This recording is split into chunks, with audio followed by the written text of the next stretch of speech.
show that the line segment joining the midpoint of opposite sides of a quadrilateral bisect each other. bisect का मतलब समझ लो, bisect का मतलब जैसे ये दो लाइन है, इसका bisect का मतलब है कि ये लाइन है bisect each other, यानी दोनों लाइनें आपस में कट रही है। तो यहाँ से ये जो पॉइंट है, इस यहाँ से यहाँ तक और यहाँ से यहाँ तक का पार्ट इक्वल होगा, यहाँ से यहाँ तक और यहाँ से यहाँ तक का bisect each other, और ओनली bisect कर रही है। तो यानी ये लाइन इसको बाइसेक्ट कर रही है इस लाइन को, तो इस लाइन के दोनों पार्ट इक्वल होंगे, इसका जरूरी नहीं है। और बाइसेक्ट ईच अदर के अंदर इसका भी होगा, जो काट रही है उसको भी आपस में इक्वल होगी, जहाँ से कट रही है यहाँ से यहाँ तक और यहाँ से यहाँ तक और यहाँ से यहाँ तक और यहाँ से यहाँ तक बाइसेक्ट ईच अदर। तो ये that the line segment joining the mid points of opposite sides of a quadrilateral bisect each other. तो ये एक दूसरे को बाइसेक्ट कर रहे हैं, यानी जो काट रही है वो लाइन भी और जो कट रही है वो लाइन भी। यानी जैसे कि इसको कोई लाइन सी डी काट रही है तो ये लाइन खुद भी बाइसेक्ट हो रही है, कहाँ से, इंटरसेक्टिंग पॉइंट ये है, ठीक है, ये ए बी सी डी। तो इसका मतलब क्या हो गया लाइन सेगमेंट का, यानी कि A O is equal to B O और D O is equal to C O, ये होगा, इसको कहते हैं bisect each other. A O is equal to B O और C O is equal to D O, इसका मतलब है ये। और ओनली कह देता बाइसेक्ट दिस लाइन, तो यानी जैसे ये ए बी है, ये ओ है, ये सी डी काट रही है, तो सिर्फ bisect the A B, C D bisect only A B. तो इसको ए बी को बाइसेक्ट कर रही है, तो सिर्फ यही लाइन जिसको काटा उसी वही लाइन, उसी के दोनों पार्ट इक्वल होंगे। तो यहाँ बाइसेक्ट का मतलब समझ लो, बाइसेक्ट का एंगल में भी होता है, इस एंगल को बाइसेक्ट कर दिया तो ये लाइन अगर बाइसेक्ट कर रही है तो ये एंगल और ये एंगल इक्वल होगा। तो यहाँ the line segment joining the mid points of the opposite sides of quadrilateral bisect each other. तो ईच अदर का मतलब जो लाइन काट रही है और कट रही है वो दोनों। तो हम ये मान लेते हैं कि हमारे पास में let A B C D is a quadrilateral, और इसके मिड पॉइंट क्या है, ए बी सी डी, इसका ए बी का ई है मिड पॉइंट, ये मान लेते हैं, इसका एफ है, इसका जी है और इसका एच है। अब इसको और इसको मिला देते हैं, इसको और इसको मिला देते हैं। जो लाइन ज्वाइनिंग है वो क्या कर रही है, इन दोनों को, ये इसको ईच अदर, यानी ये वाला पार्ट और ये वाला पार्ट, यानी ओ ई और ओ जी, एफ ओ एफ और ओ एच दोनों इक्वल हैं, ये चीज़ है, ठीक है। तो mid points of the opposite sides of quadrilateral bisect each other, ये चीज़ प्रूव करनी है। ये क्वाड्रिलेटरल है, कोई भी पैरेललोग्राम भी नहीं है, पैरेललोग्राम भी होता है, क्वाड्रिलेटरल ही होता है, लेकिन ये क्वाड्रिलेटरल कहा है तो हम क्वाड्रिलेटरल ही ले रहे हैं। ये न तो पैरेललोग्राम में आ रहा है, न रेक्टेंगल में आ रहा है और न स्क्वायर में आ रहा है, किसी में भी नहीं आ रहा अपने। तो मैंने क्वाड्रिलेटरल कहा है तो क्वाड्रिलेटरल ही लिया है, और हमको प्रूव करना है कि O H is equal to O F, यानी ये लाइन और ये लाइन मिड पॉइंट को ज्वाइन कर रही है, ये एक दूसरे को बाइसेक्ट करते हैं। तो हमें एक तो इसमें कंस्ट्रक्शन करना है। कंस्ट्रक्शन क्या करना है, इसको और इसको जोड़ देंगे, फिर इसको और इसको जोड़ देंगे, फिर इसको और इसको जोड़ देंगे, फिर इसको और इसको जोड़ देंगे, और फिर क्या करेंगे, यहाँ से इसको जोड़ेंगे इसको। तो क्या होगा, अब ये ट्राइंगल ले लेते हैं ए डी बी। इस ट्राइंगल ए डी बी में देखो, ये लाइन क्या है, ये क्या है, इसका मिड पॉइंट है, ये क्या है, ये भी इसका मिड पॉइंट है। तो line joining the mid point of two side is parallel to third side, ये इसको, ये जो लाइन है इसको ज्वाइन कर रही है, इसको, ये ट्राइंगल हो गया, अपन ने कंस्ट्रक्शन के अंदर किया है। तो ये जो है, ये लाइन और ये लाइन क्या हो जाएगी, पैरेलल। 8.9 थ्योरम क्या है, line joining the line segment joining the mid point of two side is parallel to third side and half of it, इसका आधा भी है डी बी का। एच ई क्या है, H E is equal to D B upon two और H E parallel to D B. Same इसी तरीके से अपन इधर का भी ले लेते हैं, इसको भी ले लेते हैं। तो ये भी क्या हो रहा है, इधर से ये ट्राइंगल बन गया, तो ये वाली चीज़ है। तो ये इसी ट्राइंगल में अगर लेते हैं, जी एफ को मैंने इतना सा पार्ट ले लिया है, तो ये मिड पॉइंट को जोड़ रहे हैं, ये भी मिड पॉइंट ही है ना इसमें ट्राइंगल में, तो ये भी इसके पैरेलल होगा और इसका आधा होगा, यानी ये इसकी पैरेलल है इस लाइन का, और ये वाला इसका भी पैरेलल है। तो दोनों आपस में क्या हो गए, पैरेलल हो गए, यानी एच ई और जी एफ पैरेलल है, और एच ई किसका हाफ है, डी बी का, और जी एफ भी किसका हाफ है, इसका। तो अब देखो ये क्या बन गया, opposite sides are parallel and equal. If opposite sides of quadrilateral is parallel and equal then this is a parallelogram. तो ये जो बना है ई एफ जी एच, ये क्या हो गया, पैरेललोग्राम हो गया, और पैरेललोग्राम के डायगोनल हो गए ये। अब तो पैरेललोग्राम के डायगोनल क्या करते हैं, एक दूसरे को बाइसेक्ट करते हैं। तो हमें सिर्फ इसको क्या प्रूव कर देना है, पैरेललोग्राम। और ये पैरेललोग्राम के क्या हो रहे हैं, डायगोनल। लेकिन डायगोनल तो हमारे पैरेललोग्राम के हो रहे हैं, लेकिन एक्चुअल में क्या है, ये line joining the mid point of quadrilateral है, ठीक है। लेकिन हमने इसको इस तरीके से जोड़ करके इसको प्रूव कर दिया कि भाई ये एच ही जो है डी का हाफ है और पैरेलल है इस ट्राइंगल वाले थ्योरम, क्योंकि हमारे पास में ट्राइंगल की मिड पॉइंट थ्योरम, तो उससे हमने लेकर के इसको प्रूव कर दिया। तो इसको क्या प्रूव करना है, सिर्फ parallelogram. A B C D is a quadrilateral ले लिया हमने कोई सा भी, और क्वाड्रिलेटरल ऐसा लेना जो किसी में स्क्वायर रेक्टेंगल के अंदर डेफिनेशन में फिक्स नहीं होता हो, 4 साइड। तो E F G H are mid points of A B C D is a quadrilateral,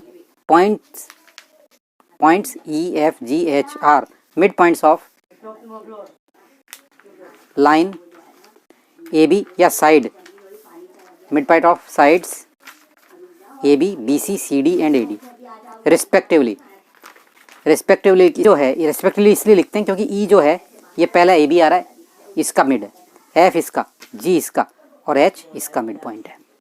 तो रिस्पेक्टिवली का मतलब ये होता है ये line segment joining the mid points are bisect each other. अब बाइसेक्ट ईच अदर से कोई मतलब नहीं होता है, हमको क्या करना है, बताना है। यानी बाइसेक्ट का मतलब क्या हुआ कि ये जहाँ पर इंटरसेक्ट हो रहा है ये point O E is equal to O G और O F is equal to O H, ये चीज़ करनी है हमको।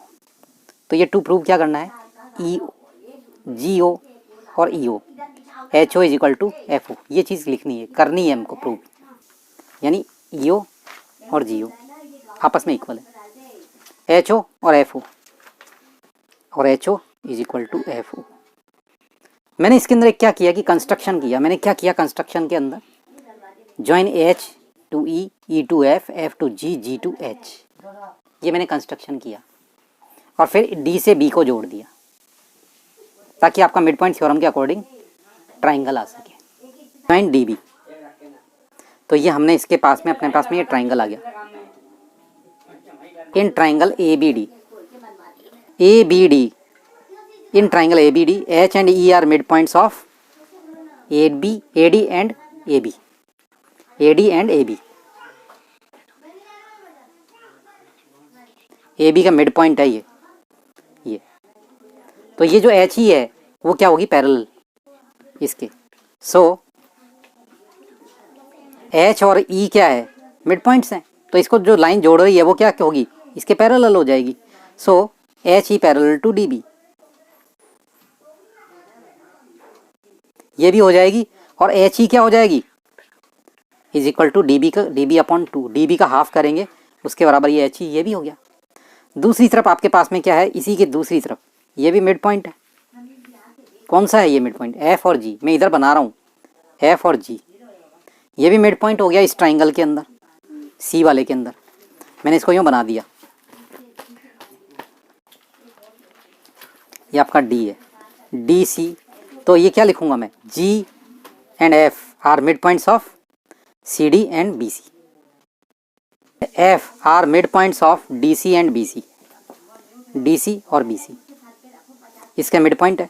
तो ये देख लो, ये लाइन किसके पैरेलल रहेगी, इसकी भी रहेगी, DB। ये जो DB है मेन, इसमें देख लो ये लाइन इसकी भी पैरेलल रहेगी, और ये लाइन जो है इसकी हाफ के बराबर भी होगी। So GF parallel to DB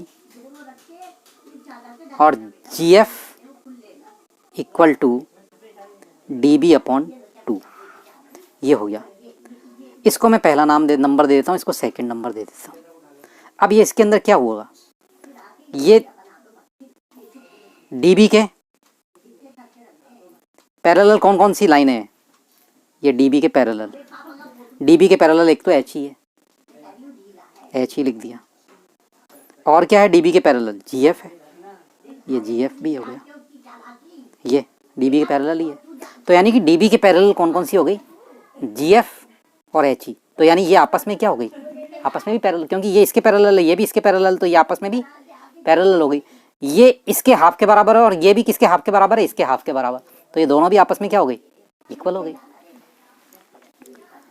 तो मैं सिर्फ इतना सा लूँगा part, HE parallel to GF and DB का DB अपॉन 2 किसके बराबर है, HE और जी एफ के बराबर, दोनों ही देख लो, D B upon two is equal to G F, तो D B upon two is equal to G F, और ये D B upon two is equal to H E, तो D B upon two is equal to H E. मैं सिर्फ ये इतना सा part ले रहा हूँ और ये पार्ट ले रहा हूँ। If opposite sides of a quadrilateral is parallel and equal then it is a parallelogram, और ये पैरेलोग्राम हो गया। और पैरेलोग्राम के ये क्या है, ये डायगोनल है। आपका कोई सा भी पैरेलोग्राम हो, अगर उसके कोनों को मिला रहा है तो ये क्या कहेंगे, इसको डायगोनल ही कहेंगे। और डायगोनल क्या करते हैं, बाइसेक्ट ईच अदर। तो डायगोनल प्रूव होते ही ये चीज़ प्रूव हो गई कि ये जो है एच एफ और जी ई क्या कर रहे हैं, एक दूसरे को बाइसेक्ट कर रहे हैं।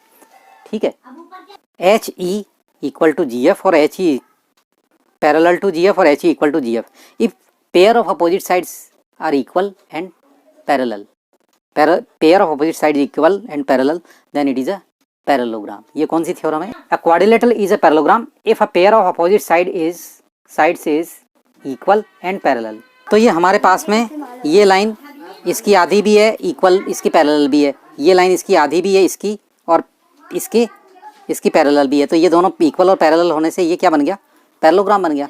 और ये जो हमारे डायगोनल हैं एक तरीके से इस पैरेलोग्राम के भी डायगोनल है, और line joining the mid point of quadrilateral भी हैं। तो यानी कि ये हम क्या कह सकते हैं कि H F and E G bisect each other. So E F G H चीज़ है, सो क्वाड्रिलेटरल,